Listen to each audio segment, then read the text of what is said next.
Welcome to all. എല്ലാവർക്കും safe P S സിയിലേക്ക് സ്വാഗതം. ഇന്ന് നമ്മൾ നോക്കാൻ പോകുന്നത് 2025 നടന്ന PSC പരീക്ഷകളിലെ ജിയോഗ്രഫി ചോദ്യങ്ങളും അതുമായി ബന്ധപ്പെട്ട വിവരങ്ങളാണ് കേട്ടോ. നമ്മൾ ഓൾറെഡി 2025 ഓരോ സബ്ജക്റ്റ് വൈസ് ആയി ചെയ്ത് കഴിഞ്ഞിട്ടുണ്ട്. അതുപോലെ തന്നെ previous question answers, model question papers, SCERT ക്ലാസ്സുകൾ, കറണ്ട് അഫയേഴ്സൊക്കെ നമ്മുടെ ചാനലിൽ ചെയ്യുന്നുണ്ട് കേട്ടോ. അപ്പോൾ ക്ലാസ്സുകൾ ഇഷ്ടമാവുകയാണെന്നുണ്ടെങ്കിൽ സബ്സ്ക്രൈബ് ചെയ്യുക, സപ്പോർട്ട് ചെയ്യുക, ലൈക്ക് ചെയ്യുക, കമൻറ്റ് ചെയ്യുക. അപ്പോൾ നമുക്ക് ഇന്നത്തെ ക്ലാസ്സിലേക്ക് പോയാലോ. ഫസ്റ്റ് ക്വസ്റ്റ്യൻ, താഴെ പറയുന്ന നദികളിൽ പടിഞ്ഞാറോട്ട് ഒഴുകുന്ന നദി ഏതാണ്? പടിഞ്ഞാറോട്ട് ഒഴുകുന്ന നദിയാണ് ചോദിച്ചിരിക്കുന്നത്. നമുക്കറിയാം ആകെ കൂടി എത്ര നദികളാണ് കേരളത്തിലൂടെ ഒഴുകുന്ന നദികളുടെ എണ്ണം എത്രയാണ്? 44 നദികൾ അല്ലേ? 44 നദികളാണുള്ളത്. അതിൽ 41 നദികളാണ് പടിഞ്ഞാറോട്ട് ഒഴുകുന്നത്. ബാക്കി 3 നദികൾ കിഴക്കോട്ട് ഒഴുകുന്നവയാണ്. അപ്പോൾ ഇതിൽ ഏതൊക്കെയാണ് കിഴക്കോട്ട് ഒഴുകുന്നത്? പാമ്പാർ, ഭവാനി, കബനി കബനി, ഭവാനി, പാമ്പാർ എന്നിവ കിഴക്കോട്ട് ഒഴുകുന്ന നദികളാണ്. അപ്പോൾ ഇതിൽ പമ്പയാണ് പടിഞ്ഞാറോട്ട് ഒഴുകുന്ന നദി അല്ലേ? പടിഞ്ഞാറോട്ട് ഒഴുകുന്ന നദി ഏതാണ്? പമ്പയാണ്. നെക്സ്റ്റ് ക്വസ്റ്റ്യൻ, നീർമഹൽ സ്ഥിതി ചെയ്യുന്ന തടാകം ഏതാണ്? നീർമഹൽ സ്ഥിതി ചെയ്യുന്ന തടാകം ഏതാണ്? ഏത് തടാകത്തിലാണ് നീർമഹൽ സ്ഥിതി ചെയ്യുന്നത്? രുദ്രസാഗർ തടാകം. രുദ്രസാഗർ തടാകത്തിലാണ് നീർമഹൽ സ്ഥിതി ചെയ്യുന്ന തടാകം.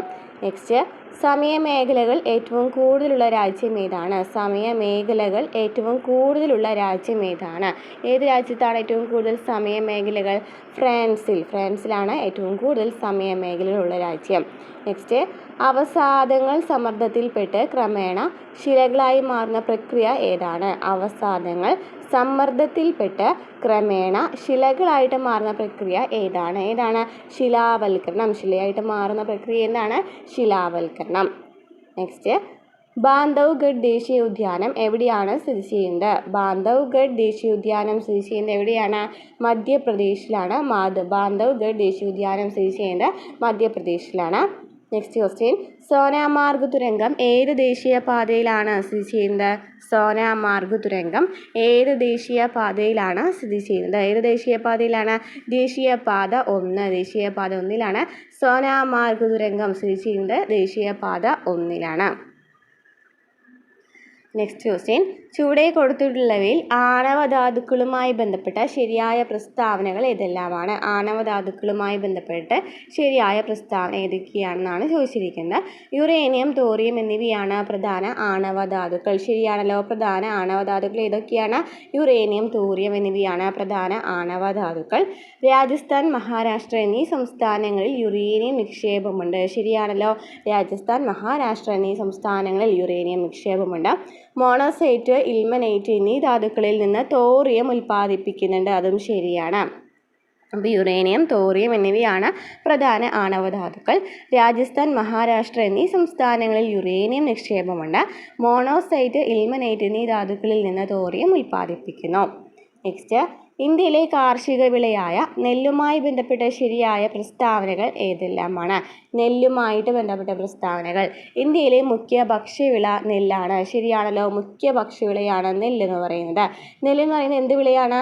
ഖാരിഫ് വിളയാണ്. നെല്ലെന്ന് പറയുന്നത് ഒരു ഖാരിഫ് വിളയാണ്. എക്കൽ മണ്ണാണ് നെൽകൃഷിക്ക് അനുയോജ്യം. നെൽകൃഷിക്ക് അനുയോജ്യം ഏത് മണ്ണാണ്? എക്കൽ മണ്ണാണ്. അപ്പോൾ എല്ലാ ആൻസറും ശരിയാണ്. നെല്ലെന്ന് പറയുന്നത് ഇന്ത്യയിലെ മുഖ്യ ഭക്ഷ്യവിളയാണ്. നെല്ലൊരു ഖാരിഫ് വിളയാണ്. എക്കൽ മണ്ണാണ് നെൽകൃഷിക്ക് അനുയോജ്യം. നെക്സ്റ്റ് ക്വസ്റ്റ്യൻ, താഴെ പറയുന്നവയിൽ പശ്ചിമഘട്ട പർവ്വതനിരകളെ സംബന്ധിച്ച് ശരിയല്ലാത്തത് ഏതാണ്? പശ്ചിമഘട്ട പർവ്വതനിരകളെ കുറിച്ചിട്ടാണ് ചോദിച്ചിരിക്കുന്നത്. തെക്ക് കന്യാകുമാരി മുതൽ വടക്ക് ഗുജറാത്ത് വരെ 1600 കിലോമീറ്റർ നീളത്തിൽ കാണപ്പെടുന്നു. ശരിയാണല്ലോ. പശ്ചിമഘട്ട പർവ്വതനിരകൾ എവിടെ നിന്ന് എവിടെ വരെയാണ്? തെക്ക് കന്യാകുമാരി മുതൽ വടക്ക് ഗുജറാത്ത് വരെ 1600 കിലോമീറ്റർ നീളത്തിൽ കാണപ്പെടുന്നു. ശരിയാണ്. വടക്ക് നിന്ന് തെക്കോട്ട് എന്ന ക്രമത്തിൽ ഈ പർവ്വതനിരയുടെ ഉയരം കുറഞ്ഞു വരുന്നു എന്നാണ് ഇവിടെ പറഞ്ഞിരിക്കുന്നത്. ഉയരം കുറഞ്ഞു വരുന്നു എന്ന് പറയുന്നതാണ് ഇവിടുത്തെ തെറ്റായിട്ടുള്ള ആൻസർ കേട്ടോ. ഉയരം കുറഞ്ഞു വരുന്നു എന്ന് പറയുന്നതാണ് തെറ്റ്. ഇനി മഹാരാഷ്ട്രയിൽ പശ്ചിമഘട്ട മലനിരകളെ സഹ്യാദ്രി എന്ന് വിളിക്കുന്നുണ്ട്. ശരിയാണല്ലോ.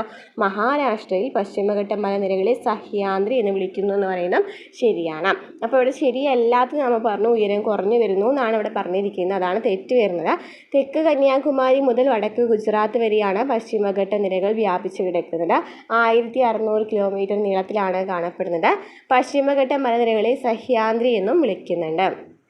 നെക്സ്റ്റ് ക്വസ്റ്റ്യൻ, ദീർഘകാലമായി നടക്കുന്ന അപരദന പ്രക്രിയയിലൂടെ തേയ്മാനം സംഭവിച്ച് രൂപം കൊള്ളുന്ന അവശിഷ്ട പർവ്വതത്തിന് ഉദാഹരണം ഏതാണ്? അപ്പോൾ അവശിഷ്ട പർവ്വതം എങ്ങനെയാണ് രൂപം കൊള്ളുന്നത്? ദീർഘകാലമായി നടക്കുന്ന അപരദന പ്രക്രിയയിലൂടെ തേയ്മാനം സംഭവിച്ചിട്ടാണ് അവശിഷ്ട പർവ്വതങ്ങൾ രൂപം കൊള്ളുന്നത്. അപ്പോൾ തന്നിരിക്കുന്നതിൽ അവശിഷ്ട പർവ്വതത്തിന് ഉദാഹരണം ഏതൊക്കെയാണ്? ആരവല്ലിയാണ് അല്ലേ? ആരവല്ലിയാണ് എന്തിന് എക്സാമ്പിൾ പറയുന്ന അവശിഷ്ട പർവ്വതത്തിന് ഉദാഹരണം ചോദിച്ചാൽ. അപ്പോൾ ഈ അവശിഷ്ട പർവ്വത നിരകളെക്കുറിച്ച് കുറച്ച് നാളുകളായിട്ട് പ്രീവിയസ് ക്വസ്റ്റ്യൻ ആൻസേഴ്സ് ചെയ്യുമ്പോൾ നമുക്ക് കാണുന്നുണ്ട് അല്ലേ? അപ്പോൾ എന്താണ് അവശിഷ്ട പർവ്വതങ്ങൾ എന്ന് വെച്ചാൽ നദികൾ, ഹിമാനികൾ, കാറ്റ് എന്നിവ മൂലമുള്ള അവസാദങ്ങൾ അടിഞ്ഞുണ്ടായി രൂപം കൊള്ളുന്ന പർവ്വതങ്ങളെയാണ് അവശിഷ്ട പർവ്വതങ്ങൾ എന്ന് പറയുന്നത്. നമ്മൾ പ്രീവിയസ് ക്വസ്റ്റ്യൻ ആൻസേഴ്സ് ഡിസ്കസ് ചെയ്യുമ്പോൾ കാണുന്ന ഒരു ക്വസ്റ്റ്യനാണ് ഈ അവശിഷ്ട പർവ്വതത്തെക്കുറിച്ച് ഡീറ്റെയിൽ ആയിട്ട് ചോദിക്കുന്നത്.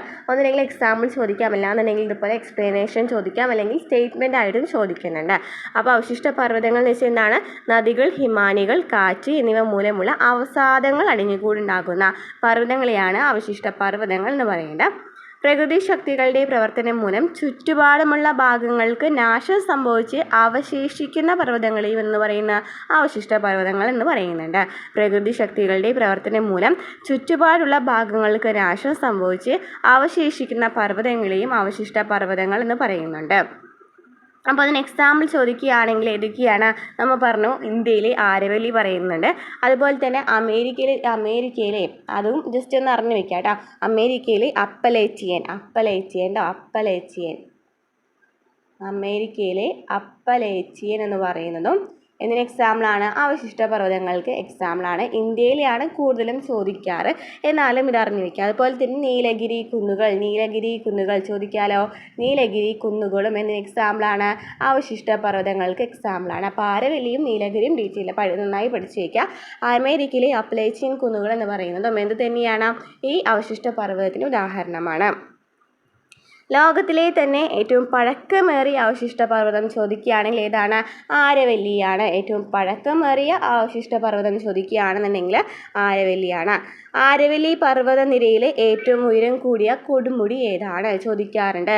ആരവല്ലി പർവ്വത നിരയിലെ ഏറ്റവും ഉയരം കൂടിയ കൊടുമുടി ഏതാണ്? ഏറ്റവും ഉയരം കൂടിയ കൊടുമുടിയാണ് ഗുരു ശിഖർ എന്ന് പറയുന്നത്. ഗുരു ശിഖർ എന്ന് പറയുന്നത് ആരവല്ലിയിലെ ഏറ്റവും ഉയരം കൂടിയ കൊടുമുടിയാണ്. ആരവല്ലി പർവ്വതത്തിൽ സ്ഥിതി ചെയ്യുന്ന സുഖവാസ കേന്ദ്രം ഏതാണ്? ചോദിക്കാറുണ്ട്. സുഖവാസ കേന്ദ്രം ഏതാണ്? മൗണ്ട് അബു അല്ലേ? മൗണ്ട് അബു ആണ് സുഖവാസ കേന്ദ്രം ചോദിക്കുകയാണെങ്കിൽ ഏതാണ്? മൗണ്ട് അബു ആണ്. മൗണ്ട് അബുവിൽ സ്ഥിതി ചെയ്യുന്ന ക്ഷേത്രമാണ് ദിൽവാര ക്ഷേത്രം. മൗണ്ട് അബുവിൽ സ്ഥിതി ചെയ്യുന്ന ക്ഷേത്രമാണ് ദിൽവാര ക്ഷേത്രം. ഓക്കെ, ഇത്രയൊക്കെ അവശിഷ്ട പർവ്വതങ്ങളെക്കുറിച്ച് പഠിച്ചു വയ്ക്കാം കേട്ടോ. Next question. താഴെ പറയുന്നവയിൽ പൂർവ്വഘട്ടത്തെ മുറിച്ചൊഴുകുന്ന ഉപദ്വീപീയ നദികൾ ഏതെല്ലാമാണ്? ഏതൊക്കെയാണ്? മഹാനദിയും കൃഷ്ണയാണ്. പൂർവ്വഘട്ടത്തെ മുറിച്ചൊഴുകുന്ന ഉപദ്വീപീയ നദികൾ ഏതൊക്കെയാണ്? മഹാനദിയും കൃഷ്ണയും. Next question. രൂപീകരണ പ്രക്രിയയുടെ അടിസ്ഥാനത്തിൽ ശിലകളെ പ്രധാനമായും 3ആയി തിരിച്ചിരിക്കുന്നു. അത്തരം ശിലകളുടെ പേരും അവയ്ക്ക് ഉദാഹരണങ്ങളും താഴെ നൽകിയിരിക്കുന്നു. ശരിയായ ജോഡികൾ തിരഞ്ഞെടുക്കുക. അപ്പോൾ ശരിയായ ജോഡികൾ ഇതിൽ പറയുന്നത് ഇതൊക്കെയാണ്. നോക്കിയേ. ആഗ്നേയ ശിലകൾ, കായാന്തരിത ശിലകൾ, അവസാദ ശിലകൾ എന്നാണ് തന്നിരിക്കുന്നത് അല്ലേ? ഇതിൽ ശരിയായ ജോഡികൾ വരുന്നത് ആഗ്നേയ ശിലകളിൽ വരുന്നതാണ് ബസാൾട്ട് എന്ന് പറയുന്നത് ആഗ്നേയ ശിലയാണ്. അതുപോലെ തന്നെ കായാന്തരിത ശിലകൾ എന്ന് പറയുന്നതും മാർബിളാണ്. കായാന്തരിത ശിലകൾക്ക് എക്സാമ്പിളാണ് മാർബിൾ എന്ന് പറയുന്നത്.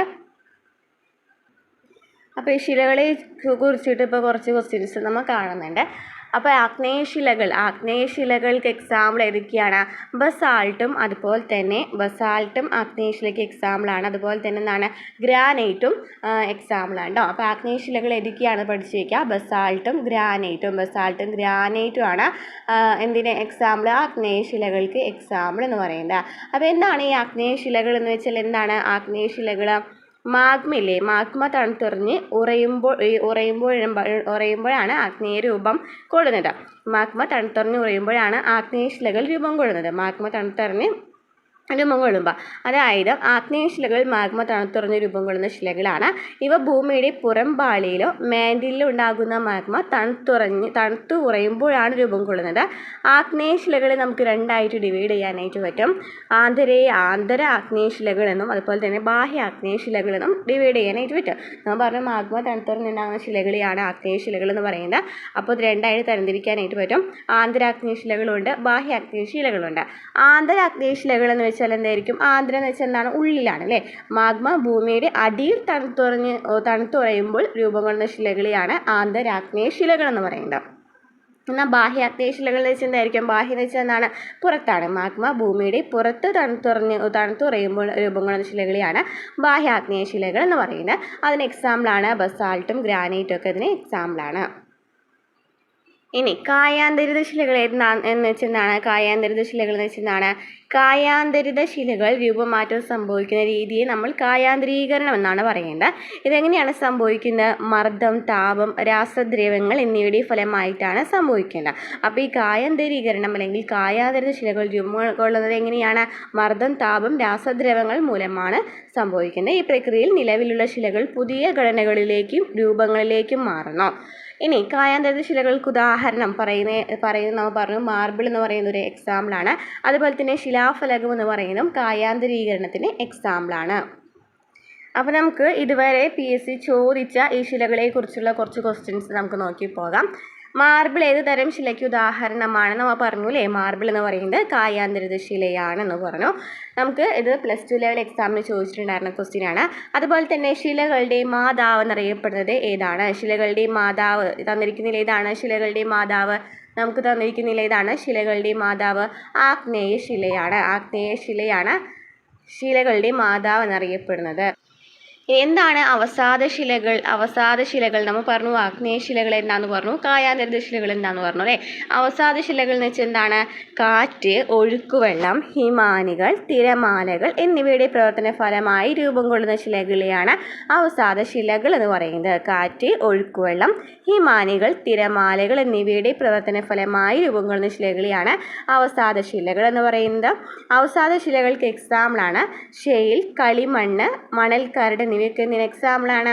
അവസാദ ശിലകൾക്ക് എക്സാമ്പിളാണ്. ഷെയിൽ, കളിമണ്ണ്, മണൽക്കരട്, അതുപോലെ തന്നെ നമുക്കിവിടെ ചുണ്ണാമ്പുകല്ല് തന്നിട്ടുണ്ടല്ലോ അല്ലേ. ഈ ചുണ്ണാമ്പുകല്ല് എന്ന് പറയുന്നതും അവസാദ ശിലയ്ക്ക് എക്സാമ്പിളാണ്. ചുണ്ണാമ്പുകല്ല്, കൽക്കരി, ചോക്ക്, ചുണ്ണാമ്പുകല്ല്, അതുപോലെ തന്നെ ജിപ്സം, കല്ലുപ്പ്, പിന്നെന്തൊക്കെയാണ് നമ്മൾ പറഞ്ഞത്? ഷെയിൽ, കളിമണ്ണ്, മണൽക്കരട് എന്നിവയൊക്കെ എന്തിന് എക്സാമ്പിളാണ്? അവസാദ ശിലകൾക്ക് എക്സാമ്പിളാണ്. ഇനി ശിലാതൈലം എന്നറിയപ്പെടുന്നത് എന്തിനെയാണ്? പെട്രോളിയത്തെ നമ്മൾ അറിയപ്പെടുന്നത് ശിലാതൈലം എന്നാണ്. നെക്സ്റ്റ് ക്വസ്റ്റ്യൻ, എല്ലാ ശിലകളും താഴെ പറയുന്ന ഏത് ശിലയിൽ നിന്നാണ് രൂപം കൊള്ളുന്നത്? ഏത് ശിലയിൽ നിന്നാണ് എല്ലാ ശിലകളും? നമ്മൾ പറഞ്ഞല്ലോ ശിലകളുടെ മാതാവ് എന്നറിയപ്പെടുന്ന ഇതാണ് ആഗ്നേയശിലകളെയാണ്. ശിലകളുടെ മാതാവ് എന്നറിയപ്പെടുന്നത് ആഗ്നേയശിലകളെയാണ്. അപ്പോൾ എല്ലാ ശിലകളും രൂപം കൊള്ളുന്നത് എവിടെ നിന്നാണ്? ആഗ്നേയശിലയിൽ നിന്നാണ്. ശിലകളുടെ മാതാവ് എന്നറിയപ്പെടുന്ന ശില ഏതാണ്? നമ്മൾ പറഞ്ഞല്ലോ ആഗ്നേയശിലയാണ്. ഓക്കെ, ആഗ്നേയശിലയെ കുറിച്ച് പറയുകയാണെന്നുണ്ടെങ്കിൽ ശിലകളുടെ മാതാവ് എന്നറിയപ്പെടുന്നു. കണ്ടുവരുന്ന ക്വസ്റ്റ്യൻസ് ആണ് കേട്ടോ. ശിലകളുടെ മാതാവ് എന്നറിയപ്പെടുന്ന ശിലയാണ്. ഫോസിലുകൾ കാണപ്പെടാത്ത ശില എന്ന് ചോദിക്കുകയാണെങ്കിലും ആഗ്നേയശിലയാണ്. ഭൂവൽക്കത്തിൽ ഏറ്റവും കൂടുതൽ കാണപ്പെടുന്ന ശില എന്ന് പറയുന്നത് എന്ത് തന്നെയാണ്? ആഗ്നേയശിലയാണ്. ആഗ്നേയശിലയ്ക്ക് എക്സാമ്പിൾ എന്ന് പറഞ്ഞു ബസാൾട്ട്, ഗ്രാനൈറ്റ്, അതുപോലെ തന്നെ ഡോളമൈറ്റ് എന്ന് പറയുന്നതും എന്തിന് എക്സാമ്പിളാണ്? ആഗ്നേയശിലകൾക്ക് എക്സാമ്പിളാണ് ഡോളമൈറ്റ് എന്ന് പറയുന്നതും പഠിച്ചിരിക്കുക. ഡോളമൈറ്റ്. അപ്പോൾ ഫോസിലുകൾ കാണപ്പെടുന്നില്ല, അതുപോലെ ഭൂവൽക്കത്തിൽ ഏറ്റവും കൂടുതൽ കാണപ്പെടുന്നു, അതുപോലെ തന്നെ ശിലകളുടെ മാതാവ് എന്നൊക്കെ അറിയപ്പെടുന്നു. ഇനി അവസാദ ശിലകൾ നമ്മൾ പറഞ്ഞു കാറ്റ്, ഒഴുക്കുവെള്ളം, ഹിമാനികൾ, തിരമാലകൾ എന്നിവയുടെ പ്രവർത്തന ഫലമായിട്ട് രൂപം കൊള്ളുന്നതാണ്. ഫോസിലുകൾ കൂടുതലായിട്ട് കാണപ്പെടുന്ന ശിലയാണ് ഈ അവസാദ ശിലകൾ എന്ന് പറയുന്നത്. എക്സാമ്പിൾ ഏതൊക്കെയാണ് പറഞ്ഞത്? കളിമണ്ണ്, കോട്സ്, മണൽക്കല്ല്, കൽക്കരി, ചുണ്ണാമ്പുകല്ല്, പെട്രോളിയം, ജിപ്സം, കല്ലുപ്പ് എന്നിവയൊക്കെ ഇതിന് എക്സാമ്പിളാണ്. അവസാദ ശിലകൾക്ക് എക്സാമ്പിളാണ് കളിമണ്ണ്, കോട്സ്, മണൽക്കല്ല്, കൽക്കരി, ചുണ്ണാമ്പ് കല്ല്, പെട്രോളിയം, ജിപ്സം, കല്ലുപ്പ്. ഇനി കായാന്തരിത ശിലകൾ എന്ന് പറയുന്നത് നമ്മൾ പറഞ്ഞു, ഉയർന്ന മർദ്ദം അല്ലെങ്കിൽ താപം മൂലം ശിലകൾക്ക് ഭൗതികപരമായും രാസപരമായിട്ടൊക്കെ മാറ്റം സംഭവിച്ചിട്ടുണ്ടാകുന്നതിനെയാണ് കായാന്തരിത ശിലകൾ എന്ന് പറയുന്നത്. അതിന് എക്സാമ്പിളാണ് marble, slate, ഷെയിൽ, nice, graphite. Marble, slate, ഷെയിൽ, nice, graphite. Marble, slate, ഷെയിൽ, nice, graphite എന്നിവ കായാന്തരിത ശിലകൾക്ക് എക്സാമ്പിളാണ്. അപ്പോൾ ഇത്രയൊക്കെ ക്വസ്റ്റ്യൻസ് ആണ് ഇതുവരെ നമ്മൾ PSC ചോദിച്ചിട്ടുള്ള ക്വസ്റ്റ്യൻസ് കേട്ടോ. ശിലകളെ കുറിച്ച് പഠിച്ചു വയ്ക്കുക. നെക്സ്റ്റ് ക്വസ്റ്റ്യൻ, കാർഷിക കാലങ്ങളെ അടിസ്ഥാനമാക്കിയുള്ള വർഗീകരണത്തിൽ പ്രധാന കാർഷിക വിളയായ ഗോതമ്പ് ഉൾപ്പെടുന്നത് ഏതിലാണ്? ഗോതമ്പ് ഉൾപ്പെടുന്ന ഏതിലാണ്? റാബി വിളയിലാണ് അല്ലേ? റാബി വിളയാണ് ഗോതമ്പ്. അപ്പോൾ ഈ ഖാരിഫ് വിള ഉണ്ട്, റാബി, സെയ്ദ്, ഇങ്ങനെ 3 കാർഷിക കാലങ്ങളാണുള്ളത് അല്ലേ. ഇനി ഈ ഖാരിഫ് എന്ന് പറയുന്നത് മൺസൂൺ കാല വിളയാണ് അല്ലേ. മൺസൂൺ കാല വിളയാണ് ഖാരിഫ് വിള എന്ന് പറയുന്നത്. ജൂലൈ ടു ഒക്ടോബറിലാണ് ഇതിൻ്റെ വിളവെടുപ്പ് വിള ഇറക്കുന്നത്. ഇനി ഏതൊക്കെയാണ് ഇതിന് എക്സാമ്പിൾ ചോദിക്കുകയാണെങ്കിൽ, ഏതൊക്കെ വിളകളാണ് ചോദിക്കുകയാണെങ്കിൽ ഏതൊക്കെയാണ്? അരി, അതുപോലെ തന്നെ ചോളം, ജോവർ, ബജ്റ, സോയാബീൻ, പരുത്തി, അതുപോലെ തന്നെ ചണം, പിന്നെ എന്തൊക്കെയാണ്? പരിപ്പ്. ഇവയൊക്കെ എന്തിൽ വരുന്നതാണ്? ഈ ഖാരിഫ് വിളയിൽ വരുന്നതാണ്. ഖാരിഫ് വിളയിൽ വരുന്നത് ഏതൊക്കെയാണ്? നെല്ല്, പരുത്തി, ചണം, തീന. നെല്ല്, പരുത്തി, ചണം, തീന. നെല്ല്, പരുത്തി, ചണം, തീന. അതുപോലെ തന്നെ ജോവർ, ബജ്റ, ചോളം എന്നിവയൊക്കെ ഇതിന് എക്സാമ്പിളാണ്. ഖാരിഫ് വിളയ്ക്ക് എക്സാമ്പിളാണ്. ഇനി നമ്മൾ പറഞ്ഞു റാബി വിള അല്ലേ. റാബി വിള എന്ന് പറയുന്നത് എന്താണ്? ഒരു ശൈത്യകാല വിളയാണ് റാബി വിള. ഒരു ശൈത്യകാല വിളയാണ് റാബി വിള. റാബി വിള എന്ന് പറയുന്നത് ഒക്ടോബർ ടു ഫെബ്രുവരിയിലാണ് ഇത് വിളയെടുക്കുന്നത്. അതുപോലെ തന്നെ ഏതൊക്കെയാണ് എക്സാമ്പിൾ വരുന്നത്? ഗോതമ്പ്, ബാർലി, പയറ്, കടുക്, പയർ വർഗ്ഗങ്ങൾ എന്നിവയൊക്കെ ഈ റാബി വിളയ്ക്ക് എക്സാമ്പിളാണ്. ഗോതമ്പ്, ബാർലി, കടുക്, പയർ വർഗ്ഗങ്ങൾ. ഗോതമ്പ്, ബാർലി, കടുക്, പയർ വർഗ്ഗങ്ങൾ എന്നിവയൊക്കെ ഈ റാബി വിളയ്ക്ക് എക്സാമ്പിളാണ്. ഇനി സെയ്ദ് വിള എന്ന് വെച്ചാൽ എന്താണ്? സമ്മറാണ് അല്ലേ. സമ്മർ ക്രോപ്പാണ് സെയ്ദ് വിള എന്ന് പറയുന്നത്. സമ്മർ ക്രോപ്പാണ്, വേനൽക്കാല വിളയാണ്. മാർച്ച് ടു ജൂൺ വരെയാണ് ഇത് വിളവെടുക്കുന്നത്. അതുപോലെ തന്നെ ഫ്രൂട്ട്സും അതുപോലെ തന്നെ എന്താണ് പച്ചക്കറികളൊക്കെ വരുന്നത് ഈ സെയ്ദ് വിളയിലാണ്. Watermelon, muskmelon, cucumber, vegetables and fodder crops എന്നിവയൊക്കെ വരുന്നത് ഏതിലാണ്? സെയ്ദ് വിളയിലാണ്. അപ്പോൾ ഇതാണ് 3 കാർഷിക കാലങ്ങൾ കേട്ടോ. പഠിച്ചു വയ്ക്കാം. നെക്സ്റ്റ് ക്വസ്റ്റ്യൻ, കാൽബൈശാഖിയുമായി ബന്ധപ്പെട്ട ശരിയായ പ്രസ്താവനകൾ ഏതെല്ലാമാണ്? കാൽബൈശാഖിയെക്കുറിച്ച് എന്തൊക്കെ അറിയാം? ഉഷ്ണകാലത്ത് പശ്ചിമ ബംഗാളിൽ അനുഭവപ്പെടാറുള്ള ഇടിയോട് കൂടിയ ശക്തമായ മഴയാണ് കാൽബൈശാഖി. കാൽബൈശാഖി എന്ന് പറയുന്നത് ഉഷ്ണകാലത്ത് പശ്ചിമ ബംഗാളിൽ അനുഭവപ്പെടാറുള്ള ഇടിയോട് കൂടിയ ശക്തമായ മഴയാണ്. അതുപോലെ ആലിപ്പഴ വീഴ്ചയും കാറ്റും പ്രധാന സവിശേഷതകളാണ്. കാൽബൈശാഖി എന്ന് പറയുന്നത് ഉഷ്ണകാലത്ത് പശ്ചിമ ബംഗാളിൽ അനുഭവപ്പെടാറുള്ള ഇടിയോട് കൂടിയ ശക്തമായ മഴയാണ്. ആലിപ്പഴ വീഴ്ചയും കാറ്റും പ്രധാന സവിശേഷതകളാണ്. അത് രണ്ടുമാണ് ശരി വരുന്നത്. നെക്സ്റ്റ് ക്വസ്റ്റ്യൻ, കേരളത്തിൽ കൊല്ലം മുതൽ കോട്ടപ്പുറം വരെയുള്ള പശ്ചിമതീര കനാൽ ഏത് പേരിലാണ് അറിയപ്പെടുന്നത്? അപ്പോൾ നമുക്ക് കഴിഞ്ഞ ക്ലാസ്സിൽ മോഡൽ ക്വസ്റ്റ്യൻ പേപ്പേഴ്സും പ്രിയർ ക്വസ്റ്റ്യൻ പേപ്പേഴ്സും ഒക്കെ ചെയ്യുമ്പോൾ പറയുന്ന ക്വസ്റ്റ്യൻ ആണല്ലേ. കൊല്ലം മുതൽ കോട്ടപ്പുറം വരെയുള്ള പശ്ചിമതീര കനാലാണ് ദേശീയ ജലപാത 3 എന്ന് പറയുന്നത്. ദേശീയ ജലപാത 3 കൊല്ലം മുതൽ കോട്ടപ്പുറം വരെയുള്ള പശ്ചിമതീര കനാൽ എന്നറിയപ്പെടുന്നത്. എല്ലാ ക്ലാസ്സിലും പറയുന്നതാണ്, എന്നാലും ഞാൻ ഒന്നും കൂടി പറഞ്ഞു തരാം. ദേശീയ ജലപാത 1 പറയുന്നത് ഏതുമായിട്ടാണ് കണക്ട് ചെയ്യുന്നത്? അലഹാബാദ് മുതൽ ഹാൽദിയ വരെയാണ് ദേശീയ ജലപാത 1. അലഹാബാദ് മുതൽ ഹാൽദിയ വരെയാണ് എന്ത് കണക്ട് ചെയ്യുന്നത്? ദേശീയ ജലപാത 1 കണക്ട് ചെയ്യുന്നത്. നദി ഏതാണെന്ന് ചോദിക്കുകയാണെന്നുണ്ടെങ്കിൽ ഗംഗാ നദിയാണ്. ഗംഗാ നദിയിലാണ് ദേശീയ ജലപാത 1 എന്ന് ചോദിക്കുകയാണെങ്കിൽ ഗംഗാ നദിയിലാണ്. അലഹാബാദ് ടു ഹാൽദിയാണ് കണക്ട് ചെയ്യുന്നത്. ദേശീയ ജലപാത 2 എന്ന് പറയുന്നത് സാദിയ ടു ധൂബ്രിയാണ്. സാദിയ ടു ധൂബ്രി വരെയാണ് കണക്ട് ചെയ്യുന്നത്. സാദിയ ടു ധൂബ്രി വരെയാണ് കണക്ട് ചെയ്യുന്നത്. ബ്രഹ്മപുത്ര നദിയിലാണ് സ്ഥിതി ചെയ്യുന്നത്. ഇനി ദേശീയ ജലപാത 3 നമ്മൾ പറഞ്ഞു. കേരളത്തിൽ കൊല്ലം മുതൽ കോട്ടപ്പുറം വരെയുള്ള പശ്ചിമ തീര കനാലാണ് ദേശീയ ജലപാത 3 എന്ന് പറയുന്നത്. ദേശീയ ജലപാത 4 ഗോദാവരി ടു കൃഷ്ണ നദിയുമായിട്ടാണ് കണക്ട് ചെയ്യുന്നത്. ഗോദാവരി ടു കൃഷ്ണ നദിയുമായിട്ടാണ് കണക്ട് ചെയ്യുന്നത്. ഇനി സ്ഥലം ചോദിക്കുകയാണെന്നുണ്ടെങ്കിൽ കാക്കിനഡ ടു പുതുച്ചേരിയാണ്. കാക്കിനഡ ടു പുതുച്ചേരി തമ്മിൽ കണക്ട് ചെയ്യുന്ന ഏതാണ്? ദേശീയ ജലപാത 4 കാക്കിനഡ ടു പുതുച്ചേരി തമ്മിൽ കണക്ട് ചെയ്യുന്ന. ഈ ദേശീയ ജലപാത 5 ചോദിക്കുകയാണെന്നുണ്ടെങ്കിലോ 5 എന്ന് പറയുന്നത് ബ്രാഹ്മണി മഹാനദി ഡെൽറ്റ വ്യവസ്ഥയാണ്. പൂർവ്വ തീര കനാലുമായിട്ടാണ് ബന്ധിപ്പിച്ചിരിക്കുന്നത്. ബ്രാഹ്മണി മഹാനദി ഡെൽറ്റ വ്യവസ്ഥയാണ് പൂർവ്വ തീര കനാലുമായിട്ടാണ് ബന്ധിപ്പിച്ചിരിക്കുന്നത്. അപ്പോൾ എന്തൊക്കെയാണ് പറഞ്ഞത്? ദേശീയ ജലപാത 1 എന്ന് പറയുന്നത് അലഹബാദ് ടു ഹാൽദിയാണ്, ഗംഗാ നദിയിലാണ്. ദേശീയ ജലപാത 2 സാദിയ ടു ദുബ്രി കണക്ട് ചെയ്യുന്ന ബ്രഹ്മപുത്ര നദിയിലാണ്. ദേശീയ ജലപാത 3 കൊല്ലം മുതൽ കോട്ടപ്പുറം വരെയുള്ള പശ്ചിമ തീര കനാലിലാണ്. ദേശീയ ജലപാത 4 ഗോദാവരി ടു കൃഷ്ണ നദി കാക്കിനഡ ടു പുതുച്ചേരിയാണ്. ദേശീയ ജലപാത 5 ബ്രാഹ്മണി മഹാനദി ഡെൽറ്റ വ്യവസ്ഥയാണ്, പൂർവ്വ തീര കനാലാണ്. Next question, national remote sensing സെൻറ്ററിൻ്റെ ആസ്ഥാനം എവിടെയാണ്? ഹൈദരാബാദിലാണ് നാഷണൽ റിമോട്ട് സെൻസിംഗ് സെൻറ്ററിൻ്റെ ആസ്ഥാനം. നെക്സ്റ്റ് ക്വസ്റ്റ്യൻ, ഡോക്ടർ എന്നറിയപ്പെടുന്ന പ്രാദേശികവാദം ഏതാണ്? ഹർമാറ്റൻ എന്നറിയപ്പെടുന്നതാണ് ഡോക്ടർ അല്ലേ? ഹർമാറ്റൻ എന്ന് പറയുന്ന പ്രാദേശികവാദത്തെയാണ് ഡോക്ടർ എന്നറിയപ്പെടുന്നത്. നെക്സ്റ്റ് ക്വസ്റ്റ്യൻ, ഭാവിയിലെ കാലാവസ്ഥാ വ്യതിയാനത്തിന് അളവ് കുറയ്ക്കുന്നതിനെ വിളിക്കുന്ന പേരെന്താണ്? ലഘൂകരണം. നെക്സ്റ്റ് ക്വസ്റ്റ്യൻ, സിന്ധു നദിയുടെ പോഷക നദികളിൽ താഴെ കൊടുത്തിരിക്കുന്നതിൽ ശരിയായത് ഏതാണ്? ഏതാണ്? ജലം, ചിനാബ്, രവി, ബിയാസ്, സത്ലജ്. ജലം, ചിനാബ്, രവി, ബിയാസ്, സത്ലജ് എന്നിവയാണ് സിന്ധു നദിയുടെ പോഷക നദികൾ. ഏതൊക്കെയാണ്? ജലം, ചിനാബ്, രവി, ബിയാസ്, സത്ലജ്. നെക്സ്റ്റ് ക്വസ്റ്റ്യൻ, ഇന്ത്യയിലെ കാർഷിക കാലങ്ങളിലെ റാബിയുടെ ശരിയായ വിളയിറക്കൽ കാലം ഏതാണ്? നമ്മൾ പറഞ്ഞല്ലോ റാബിയുടെ ശരിയായ വിളയിറക്കൽ കാലം ഏതാണ്? നവംബർ മധ്യത്തിലാണ്. നെക്സ്റ്റ് ക്വസ്റ്റ്യൻ, കോട്ടണോപോളിസ് എന്ന് വിശേഷിപ്പിക്കുന്ന ഇന്ത്യൻ നഗരം ഏതാണ്? മുംബൈയാണ് കോട്ടണോപോളിസ് എന്ന് വിശേഷിപ്പിക്കുന്നത്. നെക്സ്റ്റ് ക്വസ്റ്റ്യൻ, 1959 ജർമ്മനിയുടെ സാങ്കേതിക സഹായത്തോടെ സ്ഥാപിതമായ ഇന്ത്യയിലെ ഇരുമ്പുരുക്കുശാല ഏതാണ്? ഹിന്ദുസ്ഥാൻ സ്റ്റീൽ ലിമിറ്റഡ് റൂർക്കേലയാണ് 1959 ജർമ്മനിയുടെ സാങ്കേതിക സഹായത്തോടെ സ്ഥാപിതമായത്.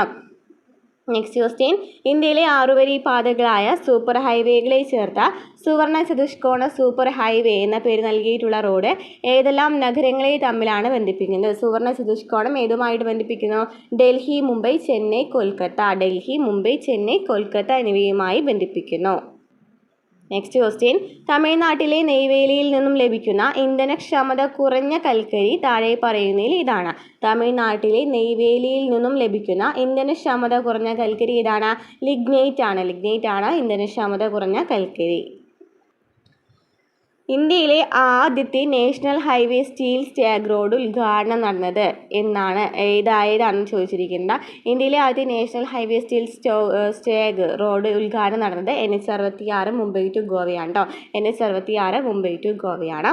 നെക്സ്റ്റ് ക്വസ്റ്റ്യൻ, കേരളത്തിലെ ആദ്യത്തെ ജലവൈദ്യുത പദ്ധതി ഏതാണ്? പള്ളിവാസലാണ് കേരളത്തിലെ ആദ്യത്തെ ജലവൈദ്യുത പദ്ധതി. ചെറുതും വലുതുമായ കേരളത്തിലെ കായലുകളുടെ എണ്ണം എത്രയാണ്? എത്ര കായലുകളാണുള്ളത്? 34 കായലുകളാണുള്ളത്. 44 നദികളാണുള്ളത്. 44 കായലുകളാണുള്ളത്. കേരളത്തിലെ ഏറ്റവും ചെറിയ നദി ഏതാണ്? കേരളത്തിലെ ഏറ്റവും ചെറിയ നദിയാണ് മഞ്ചേശ്വരം പുഴയാണ് കേരളത്തിലെ ഏറ്റവും ചെറിയ നദി. മഞ്ചേശ്വരം പുഴയാണ്. ഇനി കേരളത്തിൽ കറുത്ത മണ്ണ് കാണപ്പെടുന്ന ജില്ല ഏതാണ്? കേരളത്തിൽ കറുത്ത മണ്ണ് കാണപ്പെടുന്നത് പാലക്കാടാണ്. അതുപോലെ തന്നെ കേരളത്തിലെ ഏറ്റവും വലിയ ജലസേചന പദ്ധതി ഏതാണ്? കല്ലടയാണ് കേരളത്തിലെ ഏറ്റവും വലിയ ജലസേചന പദ്ധതിയാണ് കല്ലട. നെക്സ്റ്റ്, തണ്ണീർമുക്കം ബണ്ട് ഏത് കായലിലാണ് നിർമ്മിച്ചിരിക്കുന്നത്? വേമ്പനാട്ട് കായലിലാണ് നിർമ്മിച്ചിരിക്കുന്നത്. പശ്ചിമഘട്ടത്തിലെ ഏറ്റവും ഉയരം കൂടിയ കൊടുമുടി ഏതാണ്? ആനമുടിയാണ് പശ്ചിമഘട്ടത്തിലെ ഏറ്റവും ഉയരം കൂടിയ കൊടുമുടി. നെക്സ്റ്റ് ക്വസ്റ്റ്യൻ, ഗ്രാനൈറ്റ് ഏത് തരം ശിലകൾക്ക് ഉദാഹരണമാണ്? ഗ്രാനൈറ്റ് ഏത് തരം ശിലകൾക്ക് ഉദാഹരണമാണ്? നമ്മൾ പറഞ്ഞു കഴിഞ്ഞു. ഏതാണ്? ആഗ്നേയ ശിലകൾക്ക് ഉദാഹരണമാണ് granite. Next question, Indravati, Sabari എന്നീ നദികൾ ഏത് ഉപദ്വീപീയ നദിയുടെ പോഷക നദികളാണ്? ഇന്ദ്രാവതി, ശബരി എന്നീ നദികൾ ഏത് ഉപദ്വീപീയ നദിയുടെ പോഷക നദികളാണ്? ഗോദാവരിയുടെ പോഷക നദികളാണ് ഇന്ദ്രാവതി, ശബരി എന്നീ നദികൾ. നെക്സ്റ്റ് ക്വസ്റ്റ്യൻ, താഴെ കൊടുത്തിരിക്കുന്നവയിൽ ശരിയായ ജോഡി കണ്ടെത്തുക. ബക്രാനങ്കൽ ഡാം സ്ഥിതി ചെയ്യുന്നത് എവിടെയാണ്? സത്ലജ് നദിയിലാണ്. ബക്രാനങ്കൽ ഡാം സത്ലജ് നദിയിലാണ് സ്ഥിതി ചെയ്യുന്നത്. ശരിയാണ്. ഹിരാക്കുഡ് ഡാം എവിടെയാണ്? മഹാനദിയിലാണ്. ഹിരാക്കുഡ് ഡാം മഹാനദിയിലാണ്. അതും ശരിയാണ്. തെഹരി ഡാം സ്ഥിതി ചെയ്യുന്നത് എവിടെയാണ്? തെഹരി ഡാം കൃഷ്ണ എന്നാണ് നമുക്ക് തന്നിരിക്കുന്നത്. ഭഗീരഥി നദിയിലാണ്. തെഹരി ഡാം സ്ഥിതി ചെയ്യുന്നത് എവിടെയാണ്? ഭഗീരഥി നദിയിലാണ്. പഠിച്ചു വയ്ക്കുക, ഭഗീരഥി നദിയിലാണ്. അത് തെറ്റാണ്. ഇനി സർദാർ സരോവർ എവിടെയാണ്? സർദാർ സരോവർ അണക്കെട്ട് സ്ഥിതി ചെയ്യുന്നത് എവിടെയാണ്? നർമ്മദയിലാണ്. അതും ശരിയാണ്. അപ്പോൾ നമുക്കിവിടെ ശരിയായത് 1, 2, 4. Bhakra Nangal dam Sutlej നദിയിലാണ്. Hirakud dam മഹാനദിയിലും. Sardar Sarovar dam Narmada നദിയിലാണ്. Tehri dam എവിടെയാണ്? ഭഗീരഥിയിലാണ്. അസം ഹിമാലയ പർവ്വതങ്ങളിൽ ഉയരം കൂടിയത് താഴെ തന്നിരിക്കുന്നതിൽ ഏതാണ്? അസം ഹിമാലയ പർവ്വതങ്ങളിൽ ഉയരം കൂടിയത് ഏതാണ്? നമച്ച ബർവയാണ്. അസം ഹിമാലയ പർവ്വതങ്ങളിൽ ഉയരം കൂടിയത് ഏതാണ്? നമച്ച ബർവ.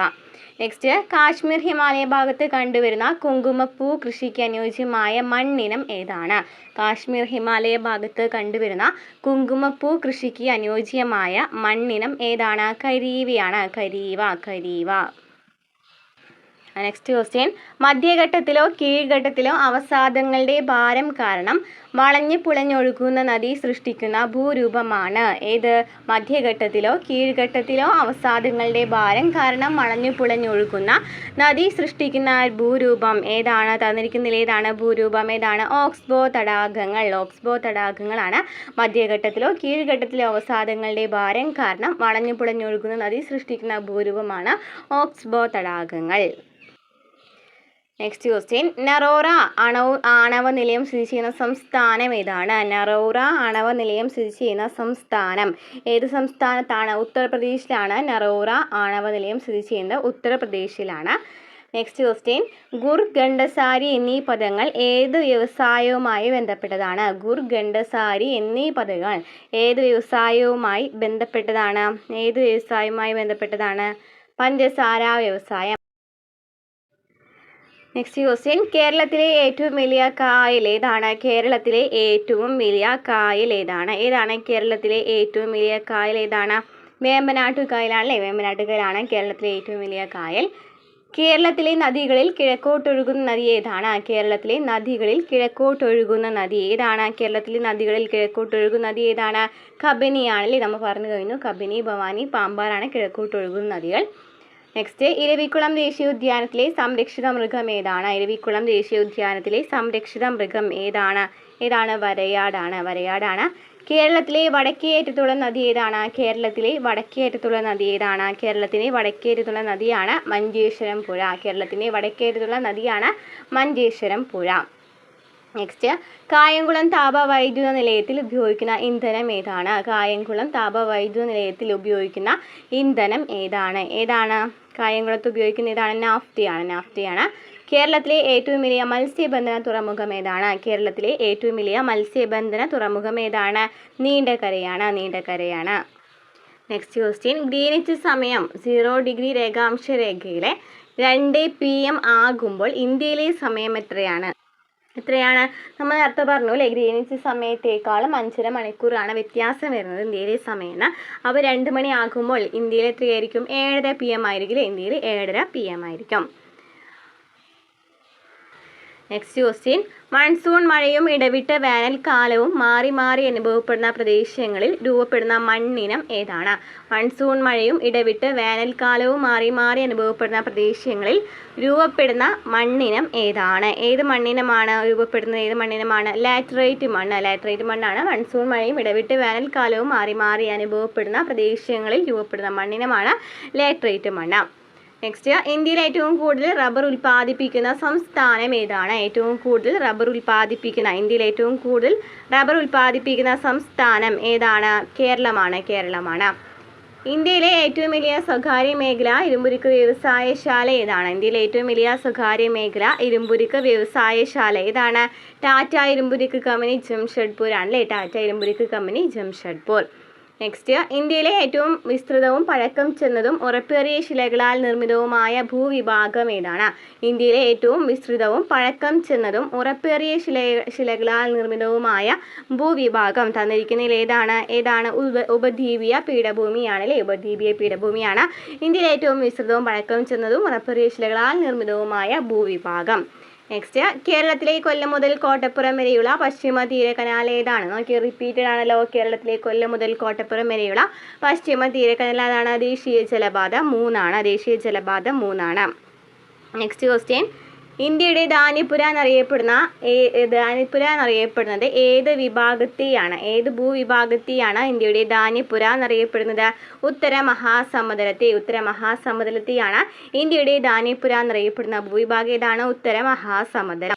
നെക്സ്റ്റ് ക്വസ്റ്റ്യൻ, ഭൂപ്രതലത്തിൽ നിന്നും ഭൗമോപരിതലത്തിൻ്റെ ചിത്രങ്ങൾ ക്യാമറ ഉപയോഗിച്ച് പകർത്തുന്ന രീതി ഏത് പേരിൽ അറിയപ്പെടുന്നു?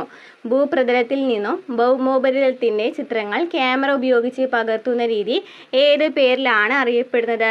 ഭൂതല ഛായാഗ്രഹണം. നെക്സ്റ്റ്, ഇന്ത്യയുടെ ഏറ്റവും തെക്കേയറ്റത്തുള്ള സ്ഥലം ഏതാണ്? ഇന്ത്യയുടെ ഏറ്റവും തെക്കേയറ്റത്തുള്ള സ്ഥലം ഏതാണ്? ഇന്ദിരാ പോയിന്റ് ആണ് ഇന്ത്യയുടെ ഏറ്റവും തെക്കേയറ്റത്തുള്ള സ്ഥലം. നെക്സ്റ്റ്, ഇന്ത്യയുടെ കാലാവസ്ഥയെ സ്വാധീനിക്കാത്ത ഘടകം കണ്ടെത്തുക. ഇന്ത്യയുടെ കാലാവസ്ഥയെ സ്വാധീനിക്കുന്ന ഘടകങ്ങൾ ഏതൊക്കെയാണ് കാലാവസ്ഥയെ സ്വാധീനിക്കുന്ന ഘടകങ്ങൾ? അക്ഷാംശീയ സ്ഥാനം, ഭൂപ്രകൃതി, സമുദ്ര സാമീപ്യം എന്നിവയൊക്കെ എന്താണ്? ഇന്ത്യയുടെ കാലാവസ്ഥയെ സ്വാധീനിക്കുന്ന ഘടകങ്ങളാണ്. പശ്ചിമ അസ്വസ്ഥതയാണ് സ്വാധീനിക്കാത്ത ഘടകം എന്ന് പറയുന്നത്. അപ്പോൾ ഇന്ത്യയുടെ കാലാവസ്ഥയെ സ്വാധീനിക്കുന്ന ഘടകങ്ങൾ പഠിച്ചു വയ്ക്കുക. അക്ഷാംശീയ സ്ഥാനം, ഭൂപ്രകൃതി, സമുദ്ര സാമീപ്യം. നമ്മുടെ ക്ലാസ്സുകൾ ഇഷ്ടപ്പെടുകയാണെന്നുണ്ടെങ്കിൽ ലൈക്ക് ചെയ്യുക കേട്ടോ. നമ്മൾ ഇതിന് മുമ്പായിട്ട് ജോഗ്രഫി ക്വസ്റ്റ്യൻസ് മാത്രമായിട്ട് പ്രീവിയസ് ക്വസ്റ്റ്യൻ ആൻസേഴ്സ് ചെയ്തിട്ടുണ്ട്. അതുപോലെ തന്നെ ഓരോ സബ്ജക്റ്റ് വൈസ് ആയിട്ടും പ്രീവിയസ് ക്വസ്റ്റ്യൻ ആൻസേഴ്സ് ചെയ്തിട്ടുണ്ട്. 2025 ചോദിച്ച ചോദ്യങ്ങൾ നമ്മൾ ചെയ്തിട്ടുണ്ട് കേട്ടോ. ക്ലാസ്സുകൾ കാണാത്തവരുണ്ടെങ്കിൽ പോയി കാണാം. നെക്സ്റ്റ് ക്വസ്റ്റ്യൻ എന്താണ്? പടിഞ്ഞാറൻ തീരസമതലവുമായി ബന്ധപ്പെട്ട ശരിയായ പ്രസ്താവനകൾ ഏവ? പടിഞ്ഞാറൻ തീരസമതലവുമായി ബന്ധപ്പെട്ട ശരിയായ പ്രസ്താവനകൾ ഏതെല്ലാമാണ്? താരതമ്യേന വീതി കുറവാണ്. പടിഞ്ഞാറൻ തീരസമതലം താരതമ്യേന വീതി കുറവാണ്. അതുപോലെ തന്നെ റേൻ ഓഫ് കച്ച് മുതൽ കന്യാകുമാരി വരെ നീളുന്നതാണ് പടിഞ്ഞാറൻ തീരസമതലം എന്ന് പറയുന്നത്. എന്തൊക്കെയാണ് പറഞ്ഞത്? താരതമ്യേന വീതി കുറവാണ്. അതുപോലെ തന്നെ റേൻ ഓഫ് കച്ച് മുതൽ കന്യാകുമാരി വരെയാണ് പടിഞ്ഞാറൻ തീരസമതലവുമായി ബന്ധപ്പെട്ടത്. ബംഗാൾ ഉൾക്കടലിനും പൂർവ്വഘട്ടത്തിനുമിടയിൽ സ്ഥിതി ചെയ്യുന്ന ഏതാണ്? കിഴക്കൻ തീരസമതലമാണ്. അതുപോലെ താരതമ്യേന വീതി കൂടുതലും ഏതാണ്? കിഴക്കൻ തീരസമതലമാണ്. ഒരെണ്ണം മാത്രം പഠിച്ചു വയ്ക്കുക. പടിഞ്ഞാറൻ തീരസമതലം എന്ന് പറയുന്നത് എന്താണ്? വീതി കുറവാണ്. അതുപോലെ തന്നെ റേൻ ഓഫ് കച്ച് മുതൽ കന്യാകുമാരി വരെയാണ് നീളുന്നത്. നെക്സ്റ്റ് ക്വസ്റ്റ്യൻ, ഇന്ത്യയിലെ ഏറ്റവും ഉയരം കൂടിയ കൊടുമുടി ഏതാണ്? ഇന്ത്യയിലെ ഏറ്റവും ഉയരം കൂടിയ കൊടുമുടി ഏതാണ്? ആനമുടിയാണ് ഇന്ത്യയിലെ ഏറ്റവും ഉയരം കൂടിയ കൊടുമുടി. കേരളത്തിൽ കിഴക്കോട്ടൊഴുകുന്ന നദികളുടെ എണ്ണം എത്രയാണ്? കേരളത്തിൽ കിഴക്കോട്ടൊഴുകുന്ന നദികളുടെ എണ്ണം എത്രയാണ്? 3 നദികളാണല്ലേ. കിഴക്കോട്ടൊഴുകുന്ന 3 നദികളാണ്. കേരളത്തിലെ ഏറ്റവും വലിയ ജലസേചന പദ്ധതി ഏതാണ്? കേരളത്തിലെ ഏറ്റവും വലിയ ജലസേചന പദ്ധതി ഏതാണ്? കല്ലടയാണ്. കേരളത്തിലെ ഏറ്റവും വലിയ ജലസേചന പദ്ധതി ഏതാണ്? കല്ലടയാണ്. നെക്സ്റ്റ് ക്വസ്റ്റ്യൻ, സൈലന്റ് വാലി സ്ഥിതി ചെയ്യുന്ന ജില്ല ഏതാണ്? സൈലന്റ് വാലി സ്ഥിതി ചെയ്യുന്ന എവിടെയാണ്? പാലക്കാടാണല്ലേ. പാലക്കാട് ജില്ലയിലാണ് സൈലന്റ് വാലി സ്ഥിതി ചെയ്യുന്നത്. അപ്പോൾ ഇത്രയൊക്കെ ക്വസ്റ്റ്യൻസ് ആണ് 2025 PSC ചോദിച്ച പുതിയ ജിയോഗ്രഫി ചോദ്യങ്ങൾ എന്ന് പറയുന്നത് കേട്ടോ. കേരളത്തിൻ്റെ കുറച്ച് ചോദ്യങ്ങൾ നമ്മൾ ചെയ്തിട്ടുണ്ട് ഇതിനിടയിൽ. അപ്പോൾ ക്ലാസ്സുകൾ ഇഷ്ടപ്പെടുകയാണെന്നുണ്ടെങ്കിൽ ലൈക്ക് ചെയ്യുക, കമൻറ്റ് ചെയ്യുക, സബ്സ്ക്രൈബ് ചെയ്യുക. അടുത്ത ക്ലാസ്സുമായിട്ട് വീണ്ടും കാണാം.